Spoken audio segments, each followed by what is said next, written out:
Hello दोस्तों, नमस्कार, राम राम। तो दोस्तों, क्या कभी OBC S C S T के पिछड़े वर्ग के लोग सोचते हैं कि आखिर क्यों आज भी हिंदी भाषी राज्यों में ब्राह्मणों का ही वर्चस्व है?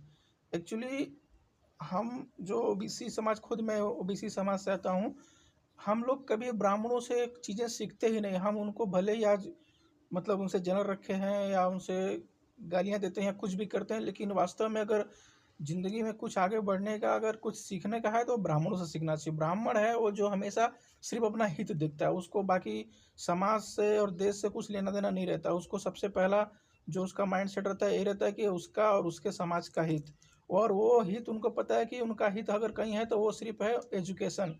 और हायर एजुकेशन में अगर सबसे ज़्यादा अगर पार्टिसिपेट कोई करता है तो वो ब्राह्मणों के ही भागीदारी रहता है। बाकी ओबीसी, एससी, एसटी समाज तो ग्रेजुएशन, पोस्ट ग्रेजुएशन के बाद पीएचडी तक तो बहुत कम ही पहुँच पाते हैं। इसके लिए वो सक्सेस, और दूसरी बात कि वो लोग अपने समाज में लोगों की सपोर्ट भी करते हैं। और तीसरी चीज़ क्या है कि ब्राह्मण हमेशा रुख देख के अपना हवा, मतलब हवा का झोंका देख के उस तरफ मुड़ जाते हैं। ऐसा मत सोचो कि ब्राह्मण बहुत बड़े धर्म के विचारक हैं या बहुत बड़े धर्म के उदारक हैं।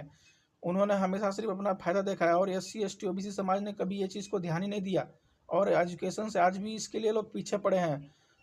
जब देश का बँटवारा हुआ तभी स्वयं नेहरू जी खुद को अपने आप को ब्राह्मण कहते थे, गांधी परिवार और कांग्रेस का मतलब ही ब्राह्मण हुआ करता था।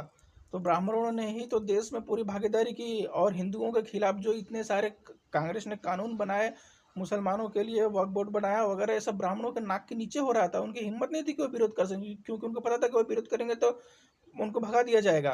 फिर उसके बाद उत्तर प्रदेश में चाहे मायावती की शासन हो, चाहे अखिलेश यादव की शासन हो, चाहे भाजपा की शासन हो, ब्राह्मणों की भागीदारी सबसे ज़्यादा रही है।